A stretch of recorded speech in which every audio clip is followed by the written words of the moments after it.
Morning, mother lovers. Got some newbies in. There's been one tool that's been evading me to review. I've wanted to review it for years. It's a funny looking thing. It was also a thing that looks quite beautiful, I think. Well, I've been sent said tool and a few others. Let's get balls deep.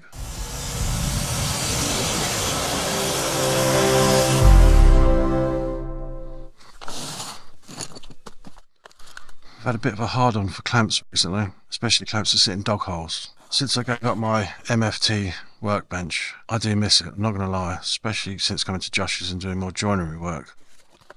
Do you remember the Hongdui mitre gauge and fence I reviewed? Made by the same people, and that was an epic piece of kit. Yeah.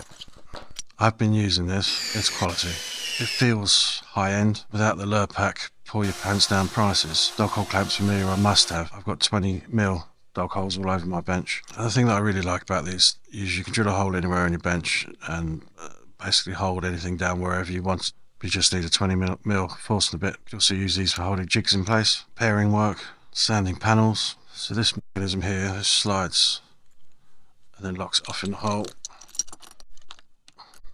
Like so. Lock it off there for your height and crank that down. Which brings me on to these bad boys, these Ratchet lever clamps. I use these a lot. These are working 16, 19, 20 and a 28mm dog hole. 28mm. Christ, it's making me feel inadequate. These puppies have a serious amount of clamping pressure.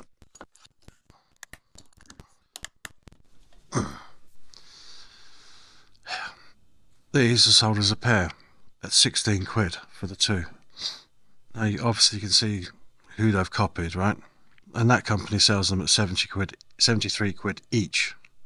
These don't need a very deep hole. I don't know, I can hear you saying, oh, you're just going to fill up your dog holes with dust and wood chippings. Yeah, you do, but the facts behind you. Fix that shit. I will say though, dog hole for this clamp is needs to be slightly bigger. Because of that screw thread. Yeah. Very handy these. I strongly suggest you get some. That's extra too much. So I see these now here. Just so I'm on the right side of the law here, I'd need to butt in and explain what's going on. These hold down clamps are great, but most of my bench is pine, so soft. And I noticed an afternoon of using the clamps that the holes will get slowly getting elongated and the clamps failing. In the hardwood part of my bench next to my vise where I beat on and do my chisel work, absolutely fine. So here's the answer we came up with, and that's basically drill a bigger hole. We used some nylon rod and stuck it on the lathe, hollowed it out and then smashed it in, which worked an absolute treat. Only thing I was unhappy about was the nylon was white. I would have preferred black. Anyway, black nylon rod is on order. You can tell I'm not a cat person, can't you? 10 dogs come with this set. 10 of them. Low profile. Oh, that's a ruler. I wish Josh would stop nicking this.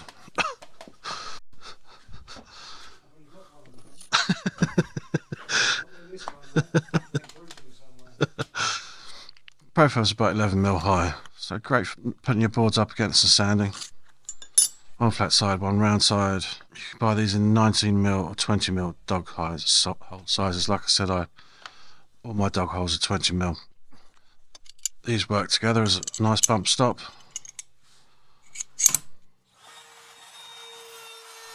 And it's just been using these on the door I've been making for Josh.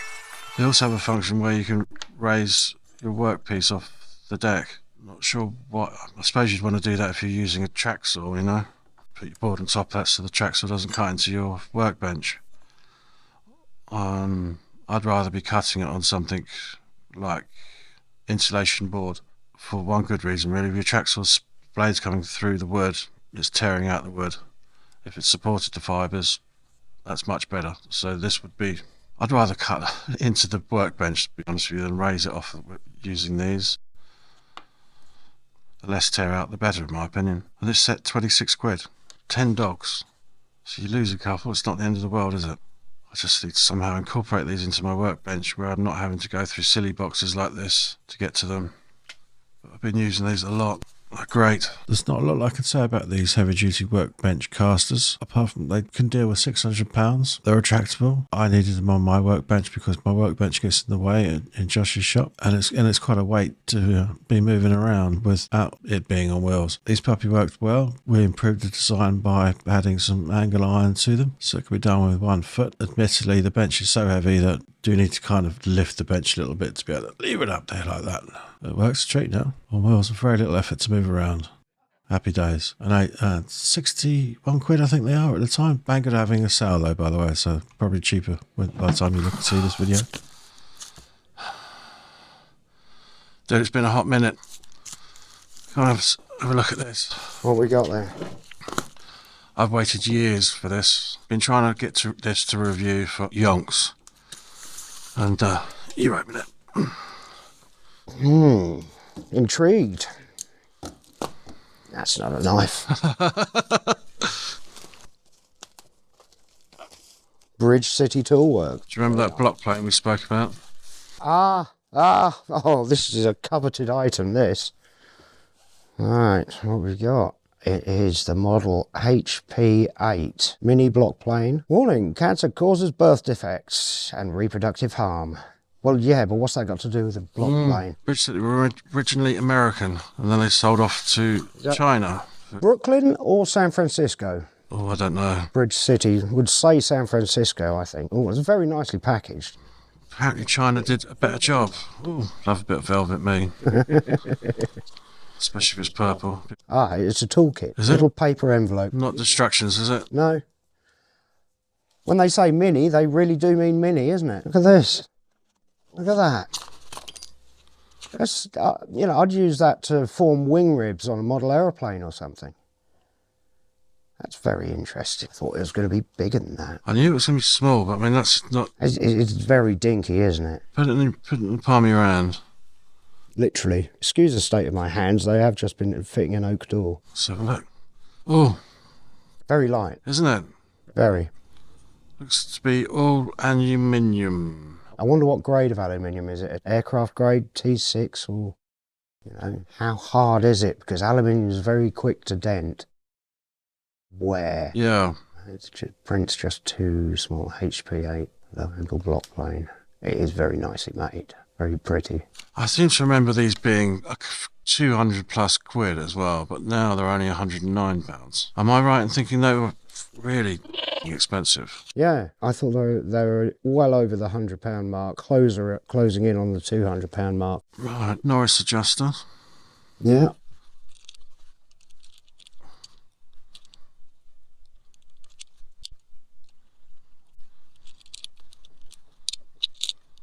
So that just hinges. How far out do you have to take that to get the blade out then? Okay. That stays on it. Or is that... Oh, it's full of oil, that's why. Oh, and it's magnetic. That's good. It's quite a bit of genius, That's good, yeah. Yeah, so that can move. Yep. And that's always an issue with planes like that, with that kind of compression on them. You'd have to have a ball joint in there. What thickness is that iron? It's about 1/8 of an inch to me.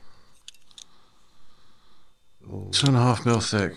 You don't often see that. No. It's already been sharpened for you. Yeah. And honed. It's got an edge to it. An actual edge. It's not just a ground angle. Yeah. Can you? Does it? Yep. Wow. Now that's unusual because you buy any plane and it's, just a ground. Having said that, I've never bought a brand new one. All of mine have been second hand. It gets better by the looks of it, if I'm right. Well, you never see this. It's polished. Get the oil off. Oh my word. It is actually polished. Well, no, you never see that. That's 80% of the jobs you've got to do done. Well, that's straight out of the box. Yeah. You can use it. Yeah. Someone like yourself might want to flash it over the 8,000 just to make sure. Well, I read a long time ago that you mustn't touch that. Oh, really? Yeah. Oh. Apparently it ruins it if you do that. Wow. So I don't want to find out. No, no. But I mean, you know, I had to do that to this one. Yeah. Don't have to do it with that one. No. So that's 2.5 mil, that iron, and this is 3 mil. Only half mil difference.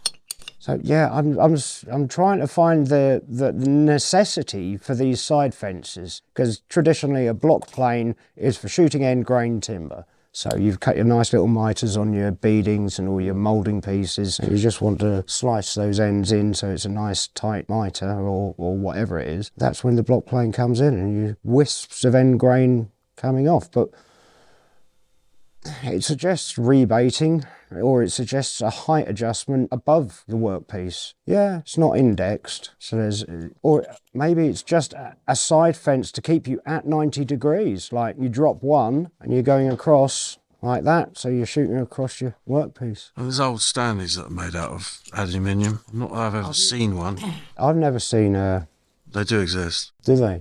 See, it seems anomalous to me to make a plane out of aluminium, being it's so soft, because it's going to wear quicker, it's going to potentially dent as well, and the sole can go out of true rapidly in comparison to a cast iron steel affair. It's a weird one because, as well, I mean, how loose do you need to be? Given it's so small, Yeah, if you were trying to get something, pieces of stock all to the same height, I'm just using a pencil as an example,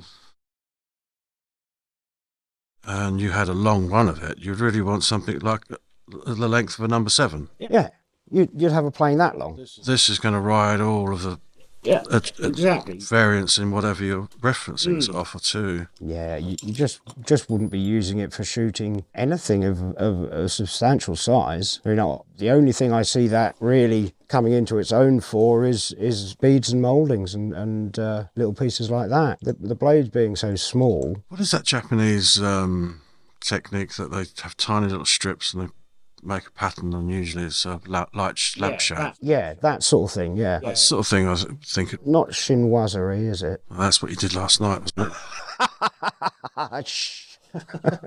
Tell you what, grab your scales, mate. Saying that. Jesus. Could have been done after yourself. So we are exactly 200.5 grams. Well, I'd say it's 200 grams. 200 grams. Should we get rid of some weight? Excess weight, yeah. Yeah, 200 grams? on the nose. 800 grams. You'd probably rather walk around with that all day, wouldn't you? In your pouch that you have. Yeah, in my side pockets and whatnot. I don't think I'd be walking around with that in my pocket, though. I don't know. Hang on, let me get rid of these. I don't know what we call these things. They're fences, so whether they're parallel fences or whether they're depth fences, they can be used as either, or square fences, so you've got a 90 degree to go off. Oh, it's got adjustable throat too.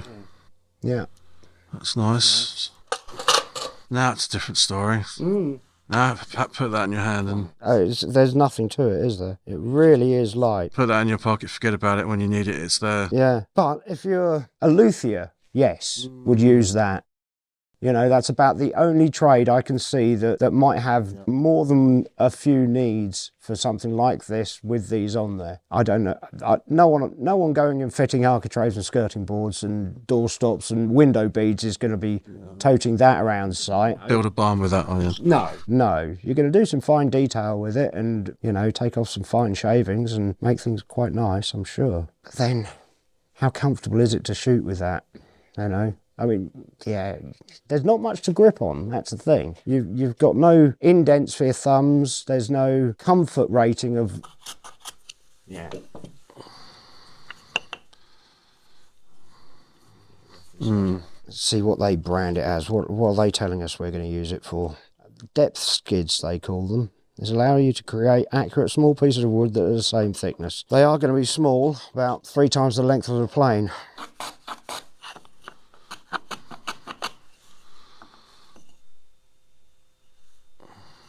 Yeah.